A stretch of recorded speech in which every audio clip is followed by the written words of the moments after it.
इस वक्त की बड़ी खबर आपको दतिया से बता रहे हैं, जहां कांग्रेस प्रदेश अध्यक्ष जीतू पटवारी दतिया पहुंचे।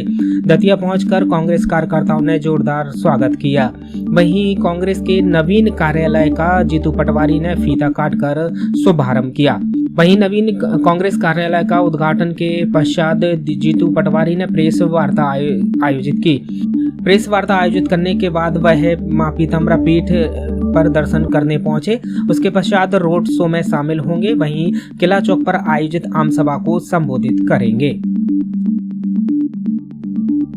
तो इस वक्त की बड़ी खबर आपको दतिया से बता रहे हैं, जहां प्रदेश कांग्रेस अध्यक्ष जीतू पटवारी दतिया पहुंचे।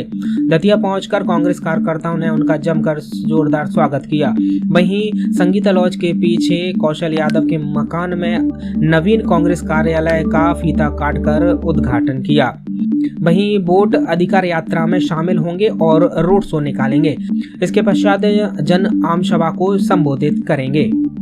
मैं आप सबके माध्यम से पूरे दतिया के आम जन से, पूरे जिले के मध्य प्रदेश के साथियों से आग्रह करता हूं कि ये भारतीय जनता पार्टी की जो सरकार है, ये केवल भ्रम फैलाकर, झूठ बोलकर, गुमराह करके अपने पापों को छुपाना चाहते हैं।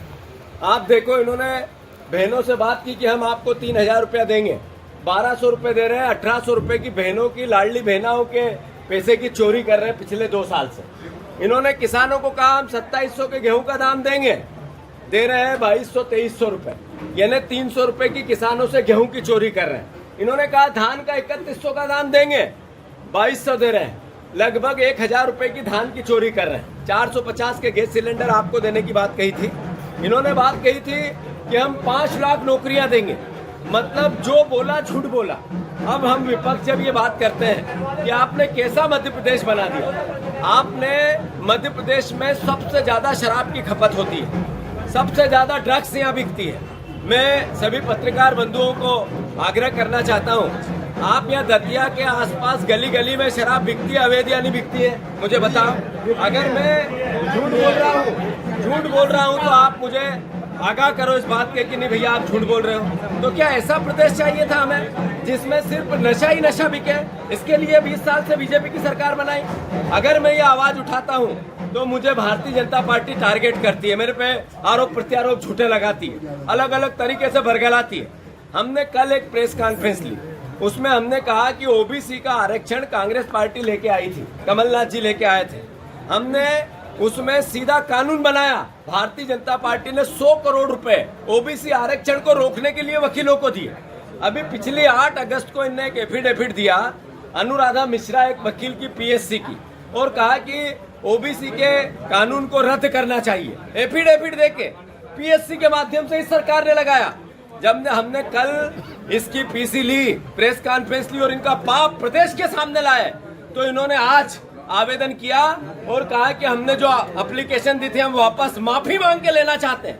इस मोहन सरकार ने माफी मांगी कोर्ट के सामने, मैंने ट्वीट किया है, अभी देख लेना आप सब। माफी मांगी कोर्ट से कि हमने जो हलफनामा दिया था हम वापस हाथ जोड़ के लेना चाहते हैं।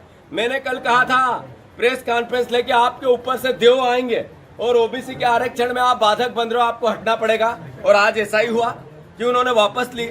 जो कल मेरे खिलाफ आरोप प्रत्यारोप लगाए झूठे, कोई मैंने ऐसी कोई बात ही नहीं बोली।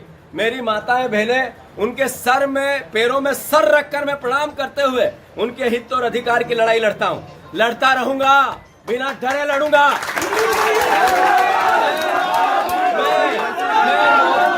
अनुरोध करना चाहता हूं कि आपने जो पाप किया था 8 तारीख को आपकी सरकार ने ओबीसी आरक्षण के खिलाफ आवेदन दिया था, वो आज आपने फिर से एप्लीकेशन लगाकर, नाक रगड़कर, माफी मांगकर ओबीसी की वो एप्लीकेशन जिसमें कानून रद्द करने की बात आपने सुप्रीम कोर्ट में की थी, वापस लिया। इसके लिए मैं आपको जो सद्बुद्धि आई, भगवान आपका जो सद्बुद्धि दी, आपका पाप आपने कम, पाप तो बहुत कर दिए, रोक लिया थोड़ा सा।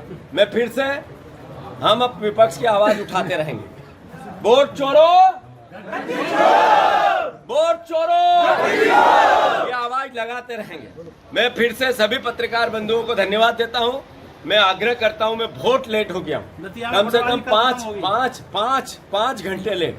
तो मैंने अपनी बात कही है। मेरे भाइयों का आशीर्वाद, मेरे भाइयों का आशीर्वाद मुझे मिलेगा, मुझे ये ऐसा विश्वास है। जहाँ तक एक सवाल जो दतिया से संबंधित हमारे परिवार के लोगों के सवाल जवाब है, कांग्रेस के परिवार, वो हमने सुने हैं, देखे हैं, पार्टी ने संज्ञान में लिया है। इसके सब समाधान करना हमारा दायित्व है, हम करेंगे। धन्यवाद।